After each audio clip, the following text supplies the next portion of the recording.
The Ultimatum. In the grand chamber of the Galactic Confederation, beings from 1,000 worlds gathered, their forms as diverse as the stars themselves. At the center of it all stood High Counselor Zixara, her iridescent scales shimmering under the pale blue light of the holographic displays. Order.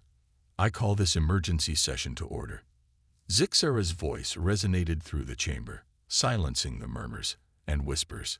We face a grave threat. The Zarkol Empire expands unchecked, consuming world after world. Our forces are stretched thin, and we need alternatives. A ripple of unease passed through the assembly. They all knew what alternatives meant. It was time to draw upon the reserves, to call in the neutral systems, and force them to choose a side. Counselor Vextral, a being of pure energy contained within a crystalline matrix, pulsed with agitation. What of the humans? Earth has remained neutral for centuries, hoarding resources and technology, while we bleed to maintain galactic peace. Zixara's inner eyelids flickered, a sign of contemplation among her species. Yes, the humans. They've hidden behind their neutrality for too long. It's time they contribute to the greater good of the galaxy. The chamber erupted in a cacophony of agreement and protest.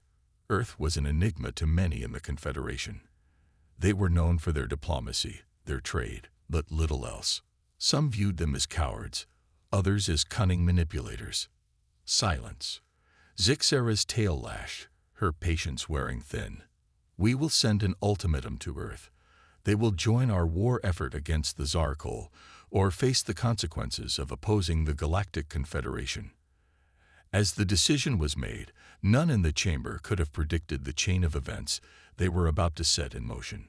Aboard the Terran diplomatic vessel Olive Branch, Ambassador Elena Chen received the transmission from the Confederation.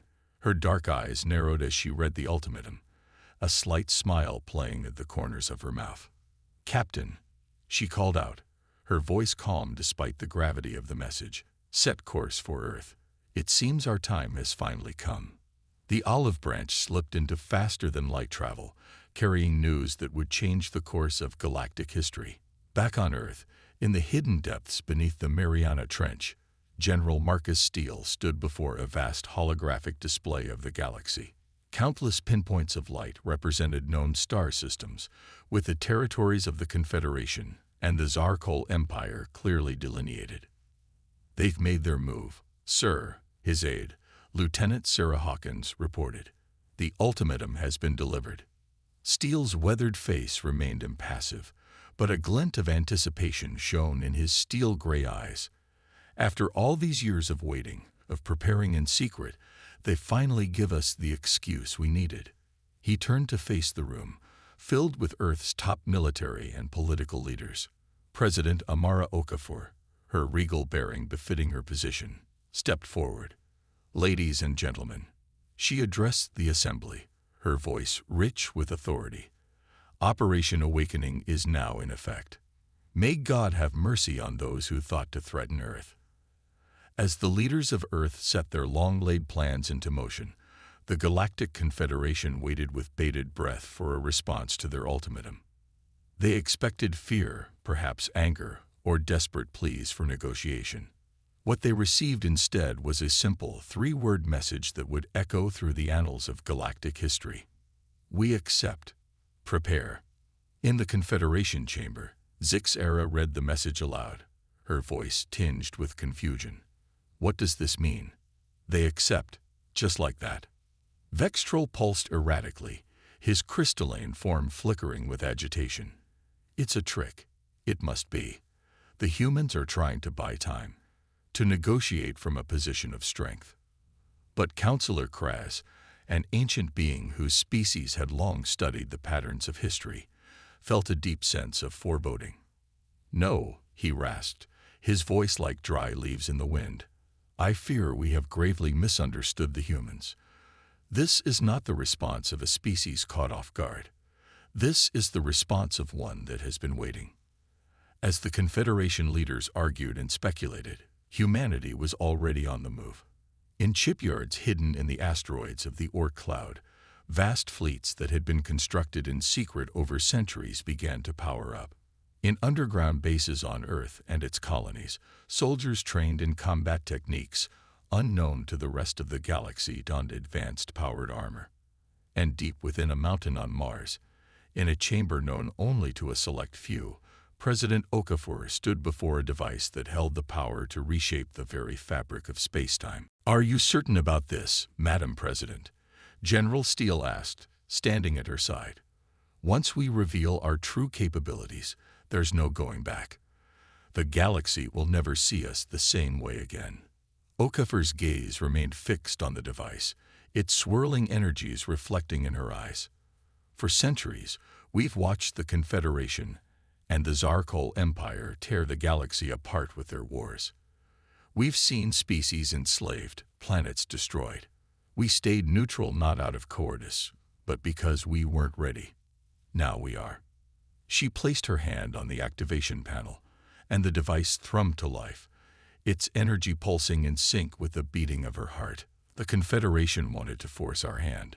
Well, they're about to learn why you should be careful what you wish for. It's time for humanity to take its place on the galactic stage." As the device powered up, its energy rippling through subspace, every human ship and installation across the solar system received the activation signal. Cloaking fields that had hidden humanity's true military might for centuries began to drop. In orbit around Jupiter, Fleet Admiral Yuki Tanaka watched as her ships decloaked, revealing a vast armada that dwarfed anything the Confederation or the Zarkol Empire could field.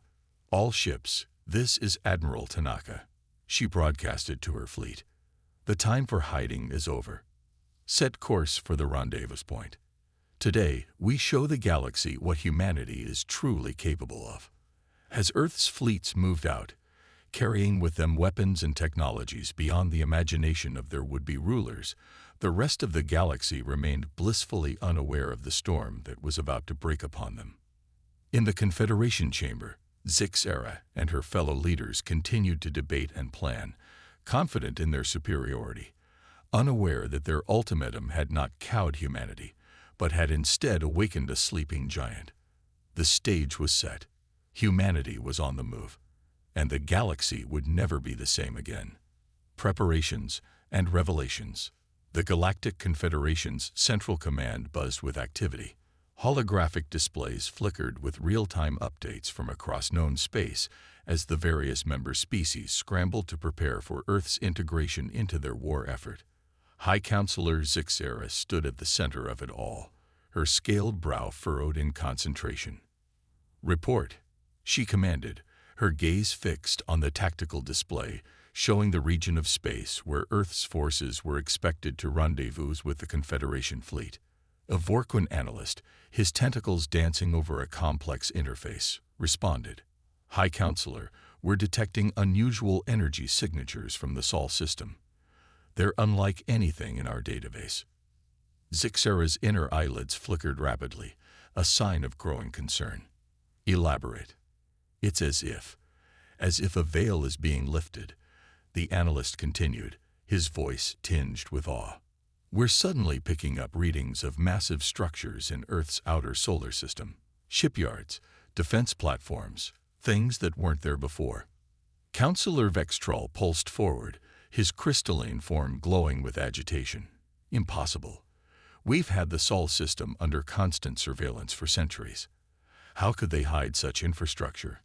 As if in answer to Vextrol's question, a new alert blared through the command center. The main display shifted to show a live feed from one of the Confederation's border outposts. The assembled leaders watched in stunned silence as a vast fleet of sleek, predatory-looking ships emerged from what appeared to be tiers in the very fabric of space-time. "By the cosmic egg," Zixera whispered, her usual composure shaken. "What are we witnessing?" Aboard the Terran flagship, Prometheus, Fleet Admiral Yuki Tanaka allowed herself a small smile as she watched her fleet exit the trans-dimensional corridors. Decades of preparation, of secret technological development, were finally bearing fruit. "Status report," she commanded, her voice calm but carrying an undercurrent of excitement. Her XO, Commander Jack Harper, a grizzled veteran with cybernetic enhancements visible along his temples, responded crisply. All ships have successfully transitioned, Admiral. No detection of Confederation or Zarkal forces in the immediate vicinity. We've caught them with their pants down, just as planned.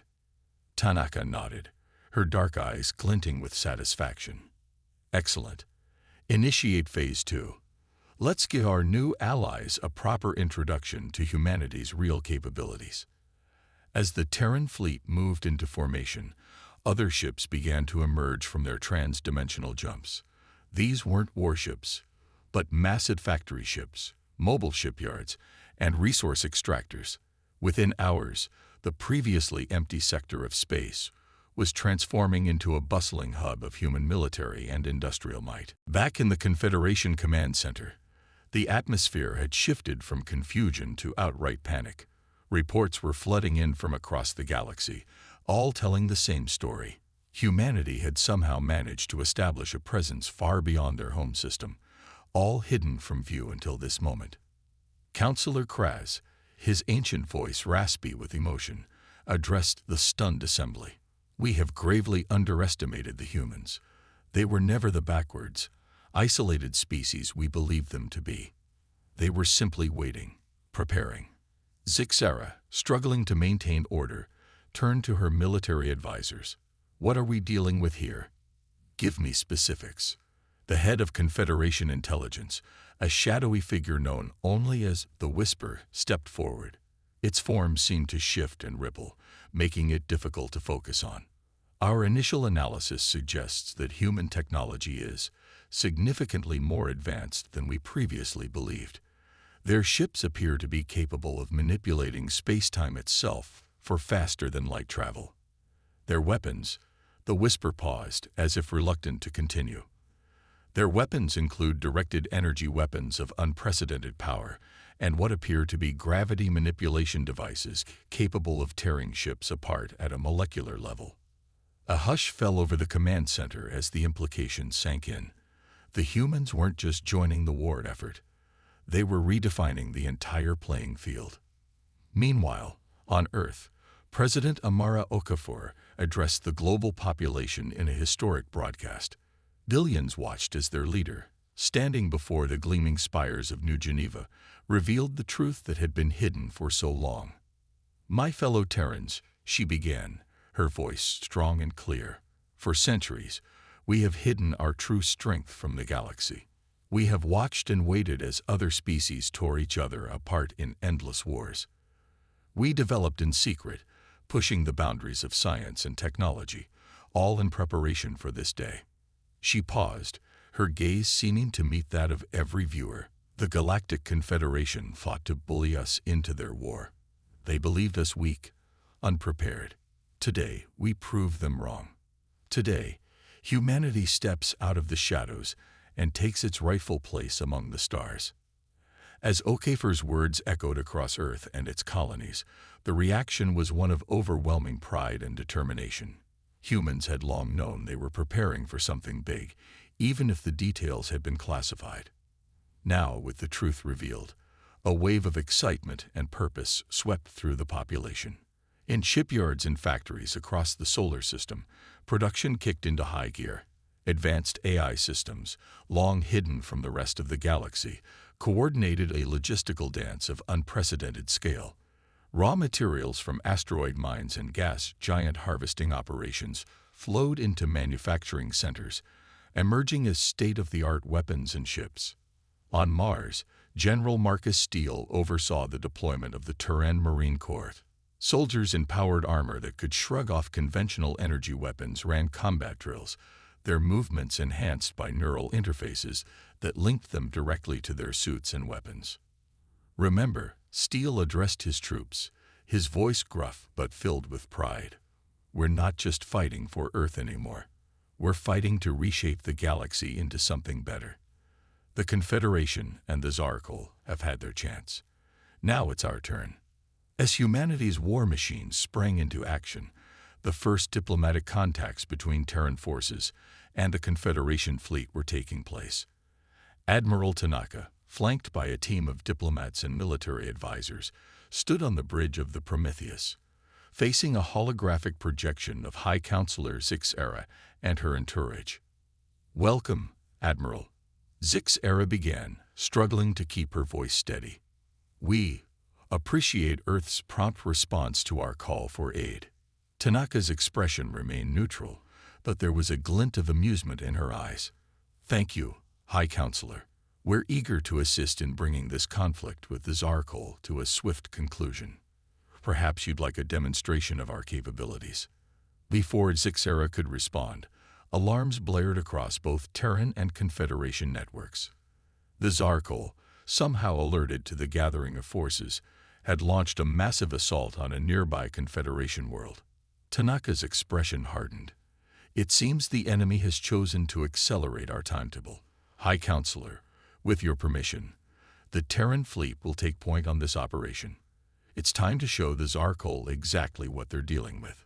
As the human ships moved into attack formation, their engines glowing with exotic energies, the rest of the galaxy held its breath. The sleeping giant had awakened, and the true extent of humanity's power was about to be unleashed. The battle that followed would be remembered for generations as the day everything changed. The day humanity showed the galaxy why you should always be careful what you wish for. First contact, first blood. The void of space erupted into a dazzling display of light and energy as the combined Terran and Confederation fleets engaged the Zarkol assault force. At the forefront of the battle, the sleek, predatory forms of Earth's warships moved with a grace that belied their immense power. Admiral Yuki Tanaka stood on the bridge of the Prometheus, her posture relaxed, but her eyes sharp as she took in the tactical hologram before her. The Zarkol fleet, a chaotic mass of biomechanical monstrosities, swarmed toward the Confederation world of Novaris Prime. "Commander Harper, status report," Tanaka ordered, her voice calm amidst the controlled chaos of the bridge. Harper's cybernetic eyes flickered as he processed the incoming data streams. "The Zarkol have committed approximately 60% of their local forces to this assault. Admiral, their vanguard will make contact with our forward elements in T-30 seconds." Tanaka nodded, a small smile playing at the corners of her mouth. "Excellent. It's time to introduce ourselves properly. All ships, execute Operation Thunderbolt." Across the Terran fleet, crews sprang into action.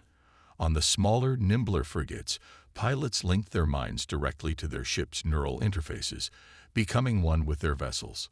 Aboard the massive dreadnoughts, weapons officers primed systems that could reshape the very fabric of space-time. As the two fleets clashed, the true extent of humanity's technological prowess became apparent. Terran ships phased in and out of normal space, making them nearly impossible to target. Their energy weapons lanced out, not with beams of light or plasma, but with concentrated streams of exotic particles that simply erased portions of Zarkol ships from existence. From the Confederation command ship, High Counselor Zixara watched in stunned silence as the humans tore through the Zarkol lines like a hot knife through butter. "By the cosmic egg," she whispered, her scales shimmering with a mix of awe and fear, "what have we awakened?" The Zarkol, for their part, fought with the savage determination that had made them the scourge of the galaxy. Their ships, more organic than mechanical, sprouted new weapons and sealed breaches even as they were torn apart. Waves of smaller craft, piloted by genetically engineered warriors linked directly to their vessels, swarmed the Terran and Confederation ships. It was in these closer engagements that the true versatility of humanity's forces shone.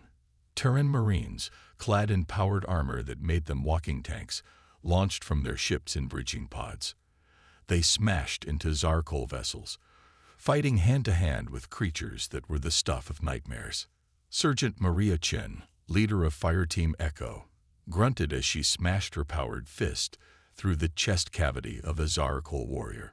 The creature's acidic blood sizzled against her armor's energy shields but failed to penetrate. "Echo Team, push forward," she barked over the squad comm. "Engineering deck is 50 meters ahead. We need to plant those dimensional charges and get the hell out before this whole ship goes quantum. As Chen and her team fought their way through the twisting, organic corridors of the Zarkul ship, similar scenes played out across the battlefield. Humanity's soldiers, enhanced by technology and trained to perfection, proved more than a match for the Zarkul's biological horrors. Back on the Prometheus, Admiral Tanaka watched as the tide of battle shifted decisively in their favor.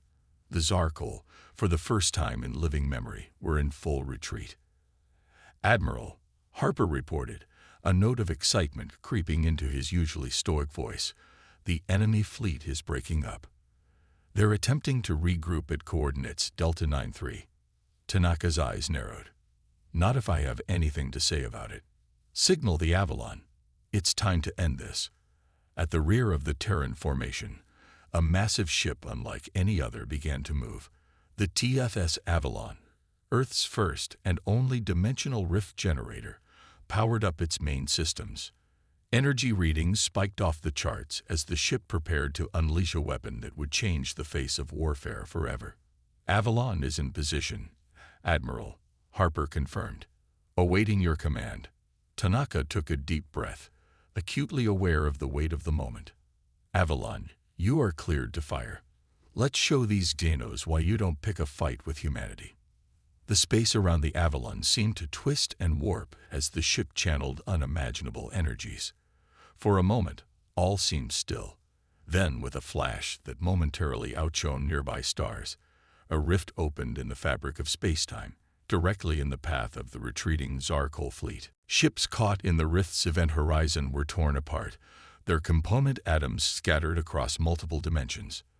Those that managed to avoid direct contact found themselves hopelessly lost in space, their navigation systems unable to cope with the localized changes in the universe's fundamental constants. In the span of a few minutes, the battle was over. The Zarkul fleet, which had been the terror of this sector for decades, was no more. As the dust settled and damage reports began to flood in, the full impact of what had just occurred began to sink in. The Confederation forces, which had played only a supporting role in the battle, stared in a mix of awe and terror at their human allies. On the Confederation command ship, Zix-Era turned to her advisors, her voice barely above a whisper. "We thought we were recruiting an ally. Instead, we may have invited our own doom." Meanwhile, on Earth, President Okafor received the news of the victory with a grim satisfaction. In her office deep beneath the White House, she turned to her Chief of Staff, Dr. Elias Kasson. "It's done, then," she said, her voice heavy with the weight of responsibility. "There's no going back now." Kasson nodded, his expression thoughtful. "Indeed, Madam President, the galaxy now knows the truth about humanity's capabilities. The question is, what do we do with this power?" Okafor's gaze drifted to a holographic display of the Milky Way, countless stars twinkling in the darkness. "We do what we've always done, Elias. We adapt, we grow, and we strive to be better than those who came before us." She stood, straightening her jacket with a gesture that spoke of determination. "The Confederation fought to use us as pawns in their war. The Zarkul saw us as nothing more than their next conquest. It's time to show them both that humanity is no one's pawn and no one's prey." As news of the battle spread across the galaxy, reactions varied wildly. Some species looked to humanity with hope, seeing them as potential liberators from the Zarkul threat. Others viewed them with fear and suspicion, wondering if they had simply traded one would-be conqueror for another. But for humanity, this was just the beginning. They had stepped onto the galactic stage, and they had no intention of leaving it. The sleeping giant had awakened, and the universe would never be the same. The tables turn. In the days following the decisive battle at Novaris Prime, the political landscape of the galaxy shifted dramatically.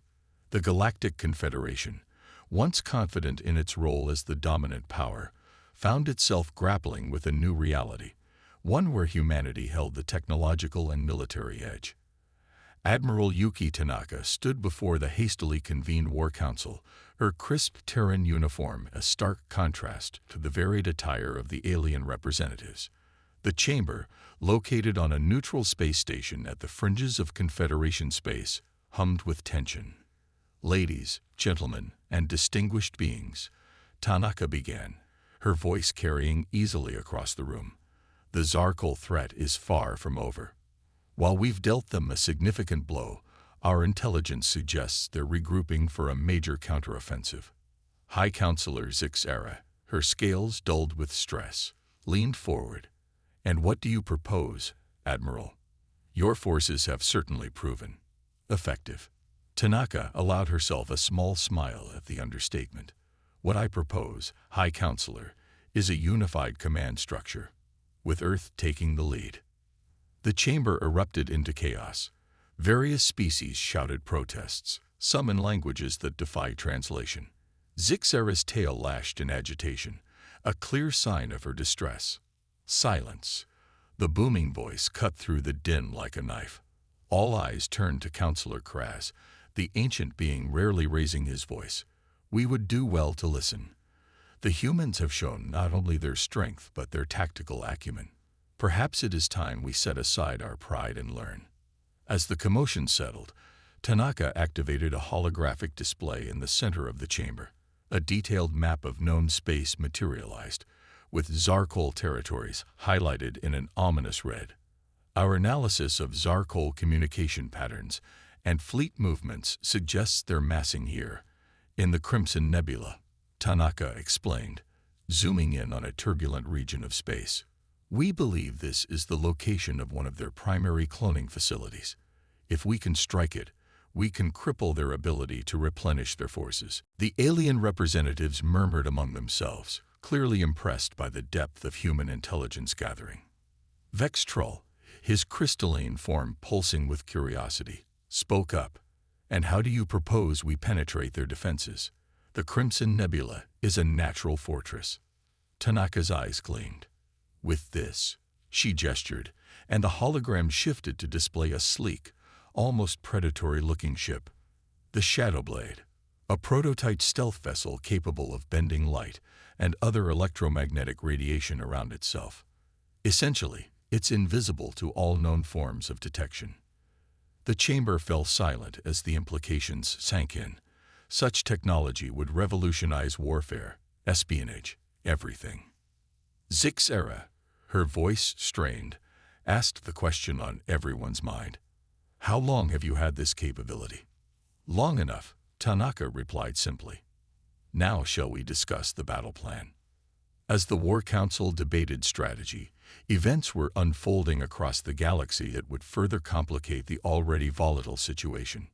On Xylos Prime, a Confederation core world, protests erupted outside the planetary capital.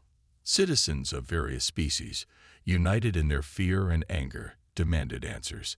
How could their leaders have so gravely underestimated the humans? Were they truly safe with such a powerful, unknown factor in play? Meanwhile, in the depths of Zarkul territory, Supreme Overmind Keskul seethed with rage. The creature, a writhing mass of tentacles and biomechanical implants, interfaced directly with the organic computers that ran the Zarkul war machine. The humans must be destroyed. Kiskul's thoughts reverberated through the hive mind. Divert all resources to weapons development. We will meet their technological prowess with our biological mastery. In secret labs across Zarkul space, nightmarish new life forms were being bred. Soldiers with regenerative capabilities that bordered on the miraculous, living ships that could adapt their very structure mid-battle, and worse. The Zarkul were preparing to fight fire with fire. Back on Earth, President Okafor faced challenges of her own. In a secure bunker beneath Washington, D.C., she met with her most trusted advisors. "The populace is restless," Defense Secretary Rodrigo Vega reported, his holographic avatar flickering slightly. "They're demanding more information about our true capabilities, our long-term plans. Some are calling for immediate colonization of Confederation worlds, claiming it's our manifest destiny to rule the galaxy." Okafor's brow furrowed. We didn't hide our strength for all these centuries just to become conquerors at the first opportunity. Humanity must be better than that. Dr. Elias Cousin, her chief of staff, interjected. But we can't ignore the strategic advantages our position offers. The Confederation is fractured, unsure. If we don't assert ourselves, someone else will fill the power vacuum. Perhaps, Okafor mused, there's a middle ground. We lead, but we do so by example. Show the galaxy a better way to govern, to coexist. As Earth's leaders debated their next moves, the joint Terran Confederation fleet prepared for its assault on the Crimson Nebula. Aboard the Prometheus, Admiral Tanaka oversaw final preparations. Shadowblade is in position, Commander Harper reported. They're ready to begin their insertion run on your command. Tanaka nodded, her expression grim. Give them the green light, and may whatever gods they believe in watch over them. The Shadowblade, piloted by an elite crew of Terran Special Forces, slipped into the roiling gases of the Crimson Nebula. Its advanced stealth systems rendered it truly invisible, allowing it to glide past Zarkol patrols undetected. Captain Zora Sato, the Shadowblade's commanding officer, felt a bead of sweat roll down her temple despite the ship's regulated environment. All hands, maintain absolute silence. We're approaching the outer defenses of the cloning facility. As the Shadowblade penetrated deeper into enemy territory, the main fleet held position just outside the nebula. The plan was simple, yet audacious.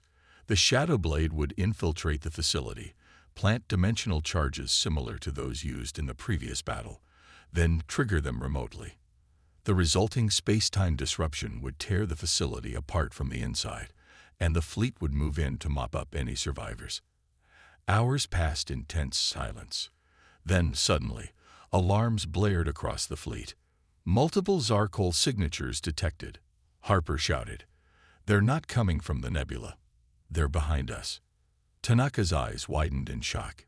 It's a trap. They knew we were coming. She spun to face the communications officer. Signal the Shadowblade. Tell them to abort the mission and get out of there now. But as the order was given, a blinding flash erupted from within the Crimson Nebula.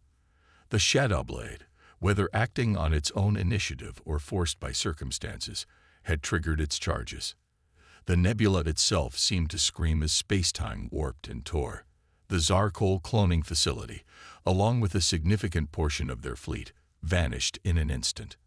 As the Terran Confederation forces found themselves caught between the devastation in the nebula and the ambushing Zarkol fleet, Admiral Tanaka gripped the edges of her command console. All ships, battle stations, she ordered, her voice steel. The Zarkol wanted a fight. Let's give them one they'll never forget. The battle that followed would go down in galactic history as one of the most brutal and decisive engagements of the war. Humanity's advanced technology clashed with Zarkol biomechanical horrors in a display of destructive power that reshaped the very stars. And as the conflict raged, the fate of the galaxy hung in the balance, with humanity standing at the crossroads of becoming either its greatest hope or its most terrible nightmare. A new galactic order.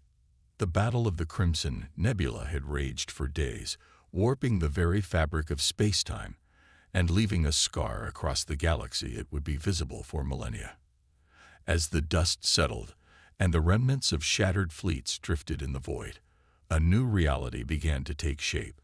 Admiral Yuki Tanaka stood on the observation deck of the Prometheus, her usually immaculate uniform showing signs of wear. The view before her was one of devastation and victory. The Zarkol ambush had been costly, but in the end, humanity's technological edge had prevailed. "Status report," she said, her voice hoarse from days of issuing commands.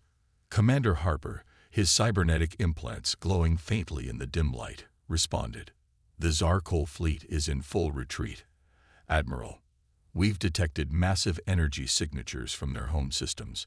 It appears they're activating some kind of defensive measure." Tanaka nodded grimly. "They're going to ground. Prepare the fleet for pursuit. We end this now." As the Terran Confederation forces regrouped for the final push, news of the battle's outcome spread across the galaxy like wildfire. On countless worlds, beings of all species watched in awe and fear as footage of humanity's weapons tearing apart space itself was broadcast. In the Galactic Confederation's emergency session, the mood was one of subdued shock. High Counselor Zixara, her scales dulled with exhaustion, addressed the assembly. "We stand at a crossroads," she began, her voice carrying the weight of recent events. "The humans have proven themselves to be far more than we ever imagined. The question now is, what kind of galaxy will we shape together?" The chamber erupted into heated debate. Some called for immediately granting humanity a seat on the council, while others warned of the dangers of concentrating too much power in the hands of a single species. Meanwhile, in the depths of Zarkul space, Supreme Overmind Keskul faced a rebellion within its own ranks. The hive mind, once unquestioningly loyal, now roiled with dissent. "We cannot win this war," the thoughts of countless Zarkul echoed. "The humans wield powers beyond our comprehension. We must sue for peace." Kiskul's rage reverberated through the collective consciousness. "Heresy. We are the Zarkul. We do not surrender. We do not." The Overmind's thoughts were cut short as a dimensional rift opened within its chamber. A team of Terran Special Forces, led by the now legendary Captain Zorasato of the Shadowblade, materialized. Supreme Overmind Kesktal. Sato's voice rang out, amplified by her powered armor. "By the authority of the Terran Federation and the Galactic Confederation, you are hereby placed under arrest for crimes against sentient life." As the Zarkul leadership was systematically dismantled, President Amara Okafor prepared to address not just Earth, but the entire Gnome galaxy. The weight of this moment was not lost on her as she stood before the cameras, the flags of Earth and the Galactic Confederation behind her. "Citizens of Earth, members of the Galactic Confederation, and all sentient beings who call this galaxy home," she began, her voice steady and clear. "Today marks the end of the Zarkul threat, but it also marks the beginning of a new era." She paused, allowing her words to sink in. Humanity stepped onto the galactic stage, not by choice, but out of necessity. We revealed capabilities that have, understandably, caused fear and uncertainty among our galactic neighbors. Today, I want to address those fears directly. Okafor's gaze seemed to meet that of every viewer, her sincerity palpable. Earth does not seek dominion over the galaxy. We do not wish to replace one tyranny with another. Instead, we extend a hand of friendship and cooperation to all species. She outlined a bold vision, a restructuring of the Galactic Confederation into a more equitable body, with safeguards against any one species or alliance gaining too much control. Earth would share its technological advancements, but under strict controls to prevent their misuse. "We have the power to reshape worlds," Okafor continued. "But with that power comes a great responsibility. Let us use our strengths not to conquer, but to build. Not to dominate, but to elevate. Together, we can create a galaxy of peace, prosperity, and endless discovery." As Okafor's speech concluded, reactions across the galaxy were mixed but largely positive. Many saw hope in humanity's vision, a chance for a truly united galactic community. In the months that followed, the galaxy underwent rapid changes. The remnants of the Zarkul Empire were dismantled, with many of their subjugated worlds gaining independence. Earth took a leading role in the reformed Galactic Confederation, but true to Okafor's word, measures were put in place to ensure a balance of power. Humanity's advanced technology began to spread, carefully and under strict oversight. The trans-dimensional corridors that had hidden Earth's true capabilities now became trade routes, drastically reducing travel times across the galaxy. Medical breakthroughs extended lifespans and cured diseases once thought incurable. But perhaps the most profound change was in how the various species of the galaxy viewed each other. The conflict had shown the folly of hatred and fear based on differences. A new age of cultural exchange and cooperation dawned. 5 years after the end of the Tsar Cold War, Admiral Yuki Tanaka stood on the bridge of a new ship, the CSS Unity, the flagship of the Confederation's peacekeeping fleet. Beside her stood Zix Era, no longer High Counselor, but now her equal as a fleet commander. "You know," Zix Era mused, her scales shimmering with contentment, "when we sent that ultimatum to Earth all those years ago, I never imagined it would lead to this." Tanaka allowed herself a small smile. Sometimes, the universe has a way of surprising us. The key is how we choose to respond to those surprises. As the Unity prepared to embark on its maiden voyage, a mission of exploration to the farthest reaches of the galaxy, both Tanaka and Zix Era felt a sense of hope. The galaxy had faced its trial by fire and emerged stronger, more united.